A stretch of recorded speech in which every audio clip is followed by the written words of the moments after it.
What's up, everybody? We're here with this G07 X7 with the glorious B58. Said no one ever.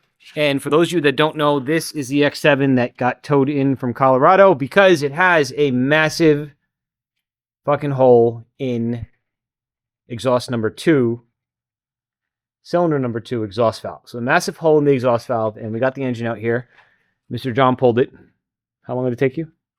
4 or 5 hours. About 4 or 5 hours. So we pulled it, and we're going to go over in depth on this video, at least, what is going to happen now as far as the diagnosis goes, and if we need to do a bottom end build, or if we're just going to get away with reconditioning the cylinder head and call it a day. Also, some other fun stuff here.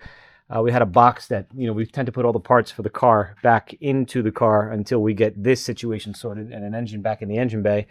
And Mr. John saw the, what was it, Wagner tuning? Yeah. And he goes, oh shit, we're doing a Wagner tuning upgraded charge air cooler in this. So let's get this one pushed outside so we can have some space in here, and then we'll go over the breakdown of exactly what's going on with this behemoth of an X7. We're renting some space here. 2-bedroom apartment, 1 bathroom, 1 kitchen. 3rd row. Mm-hmm. 3rd row.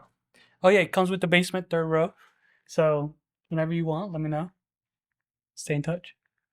All right, so first, let's have a quick conversation about how this vehicle ended up here. We had a customer of ours reach out to us, a prospective customer at the time, and had said, hey, here's the scope of the work I'm looking to get done. It's a 2020 X7, and I had the vehicle out in Colorado. A shop looked at it, said, I have a burnt exhaust valve. Sent some pictures over the shop had documented, and got a quote from this shop who said, hey, the only way to really cut this cookie is to do a complete engine replacement. Ended up getting a quote at a BMW dealership in Colorado, where the BMW dealer came in, which they will. All right, this is not a jab at the dealer, but they do have bills to pay, and you're going to pay the dealer price. But I believe that price was about $24,000. So a customer reached out to us, and we said, hey, a couple things going on here. Number one, we cannot confirm this diagnosis until we have this truck in our possession, in our facility, on our lib. Not saying that we don't trust the shop the vehicle is diagnosed at initially and or the dealer, but we need the vehicle here to see what's going on before we can even confirm that you do have a hole in one of your exhaust valves. So kind of gave a couple different scenarios into how this situation would play out. And we said, hey, leave it. Worst case situation, we go in there and we can't just simply do a head job. We're going to have to do an engine replacement. And at that point, we wouldn't go to BMW and get a short block. Doesn't make financial sense. Assuming your current block is a good buildable core and the head is a good buildable cylinder head, we can get you set up with a basic entry-level stage 1 B58 for, I don't want to give exact numbers. These numbers, remain between us and the customer. Every build is so unique, and we don't want anyone to get the idea if they can hit what their price would be with us because another guy paid X price, right? So anyway, not necessarily half off, but a great deal less than what the dealer was charging, and it's a built engine. So now, with all that being said, the customer was actually happier, given the circumstances, right? Being met with a bill of, almost $25,000, closer to 30, right? All in with everything else that needed to be done and some other ancillary hardware that he wanted to also knock out while doing the engine job or a cylinder head job at the time, right? Because at that point, you probably need a turbocharger. So, said, hey, listen, get a price on the freight so I can get this vehicle transported to your facility, which we did.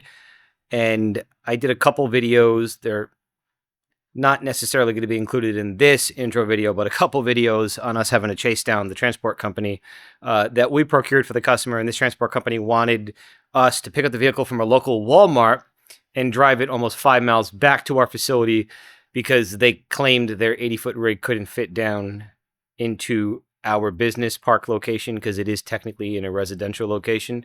Story for a different day. But I said, no, listen, we're behind the quarry. We got rigs coming in all day that can fit. I promise you. I'm not going to bullshit you. Send the rig here, drop it off literally 300 feet down the street, and I'll drive the truck, feeling comfortable driving the truck 300 feet as opposed to 5 miles with a burnt up exhaust valve. So Customer transported the vehicle. We got the invoice for the freight paid, sent over the truck to us. And let's quickly, this is just going to be an intro video, not a full documentation process of the teardown of this B58, but let's just have a couple quick minutes. I don't want to call this a diagnosis, just an informal chat on what possibly could have happened with this bottom end. All right, so here she is. This is the B58 that we pulled out of that X7. Now, for those of you that don't know, this is a 2-port turbocharger.